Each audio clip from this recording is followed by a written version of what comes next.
what's up my peeps and peepettes? It's your King Red's Power back at the reviewing station for the next exciting video review from Wave 9 Star Wars The Black Series action figures. So here's number 34 of the list, Darth Revan. Someone that a lot of you out there will probably know and love. Me, on the other hand, I really have no knowledge about this character outside for the fact that maybe he made a few cameo roles in the comic books and maybe a few video games, and that's it. With that said, let's go ahead and take a look at the action figure and not talk about the existing knowledge of this character, which I really have no knowledge of. So I'm not going to make myself look like a fool any further. So let's do this as partake of every single video review when I can. Here is the packaging. So it says Star Wars The Black Series, letting you know that it comes from Star Wars The Black Series. That makes sense, right? So we got a nice image of Darth Revan for the front of the packaging, which is pretty cool. Got Darth Revan right here. Onto the side of the packaging, we got number 34, Darth Revan. Onto the back of the packaging, here's a little bit of a knowledge factor of this character, so go ahead and pause the viewer to read that if you so choose, but I'm not going to take the time to do it. So that's going to do it for the packaging. Let's go ahead and bring in the action figure, which is right here. And I'm going to go ahead and tell you guys that this is probably not one of the best figures to come out of this line. As a matter of fact, this could be actually my lowest of the Black Series here. This is not really a good figure, and I'm not going to say that the design of this character is a letdown. This design is pretty cool. I even like his helmet. This helmet right here, wow, this is some really good work. That is very cool. I like the look of this guy. My real gripe comes in the form of a few things: paint application, articulation, and accessories, unfortunately. And we're going to get to that in just a moment. But first, let's go ahead and get that nice look at all of the detail going on with this character, especially with this right here. Yeah, that's pretty nice. The paint job looks pretty good on the back as well. The colors that we got going on here is some silver and gold, some bronze. The helmet silver with some red here, and this tassel piece, whatever this is called, is red as well. Of course, the lightsaber beam is purple. This one's red, and that's really your colors. Everything else seems to be black, black, black, and black. So, yeah, there's that. Okay, so maybe not much in the terms of a paint application on this guy, but at least the paint job is pretty crisp and clean. There's really nothing that I can complain about when it goes there. I mean, that's some nice work, and I like the shimmery effect that goes on with his armor to his legs. I mean, that's very cool. Let's go ahead and get to the articulation on this guy, because it's something to talk about.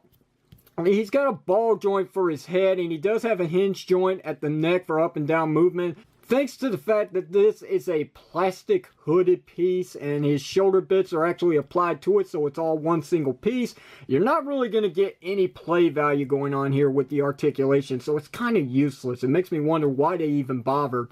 You do have your standard universal shoulder joints, so you do get pretty good range of play, even though there is a bit of hindrance because of the sculpted shoulder bits here that's applied to the hood.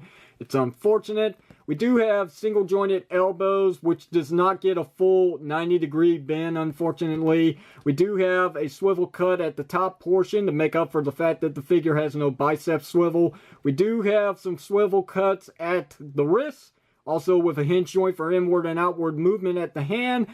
We do have an upper ball jointed section for the torso, which does make up for the fact that this figure does not have any waist swivel, so there's that. The legs are ball jointed, with this much being forward, this much being back, this much for inward and outward movement. Still can't pull off a Van Damme, unfortunately. We do have a thigh cut section, but unfortunately it's pretty tight on my figure, and I'm not going to try and force it to move because I don't want to break the figure. We do have double jointed knees. We do have the hinge joint for up and down movement at the feet, which also includes a beautiful ankle rocker system. So the figure does have some articulation, but it's not really the best that it could have been. I mean, there's no excuse why the hooded piece couldn't be soft goods that could really, you know, let the figure pose, for crying out loud. The head joint is like a brick up there. There's really no movement. And it really doesn't help that my figure really does have some loose legs. Unfortunately, he topples over pretty easily, so I'm going to try and keep my hands off the ground. But anyway, with that said, let's go ahead and take a look at his accessories now, which is only 2 things. So you got lightsaber A and lightsaber B, one being purple and bent, one being red and completely straight. I'm going to take a blow dryer to this one. And the real difference between these lightsabers is actually the hilt itself. It's okay. The paint job on this is pretty clean. There's not much going on here. Some gold details here and there for the buttons and the top portion, but most of it is silver with some black lining. And on this one here, it's got quite a bit of detail, which is really not going to be picked up by this camera, but I'm going to try anyway. And it's pretty thick. I mean, it's really difficult to get this in the figure's hand, no matter which one, whether it's the left or right. It takes quite a bit of force.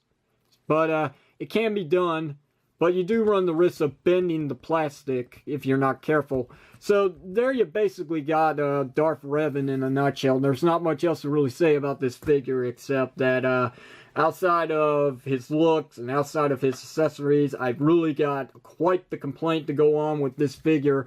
Now, as you would know, the design of his cape is meant to be all ripped up and torn. And I'm not saying that this is lackluster here. This is actually a pretty good job. I mean, this looks really good. I do appreciate this attention to detail going on with his cape. Sadly, the same cannot be said for his skirt piece because this doesn't look good at all. It's almost like they took a knife and just started cutting bits here and there, ripping up the soft goods to the fat, where if I point my camera to the ground real quickly for a moment, it's starting to get everywhere. I mean, it's not really picking up good on my camera, but there's quite a bit of just the threading all over the place. As you can see, it's ripping off the figure. Like, it's just... Again, it's like what I said. It's like they didn't try here as much as they did with this here. That the attention to detail that went on here was unsuccessful going on with his skirt piece. And it just looks atrocious. It looks like a kid got a hold of this thing and just started going to town with it with his teeth. And just started to unravel the thread. That's what it looks like.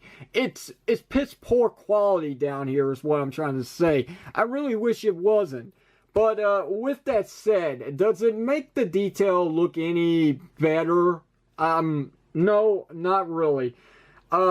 Just because they went with the right decision doesn't make it the right decision. I really wish they took more attention with the skirt piece and used it with what they were doing with the soft goods for the cape.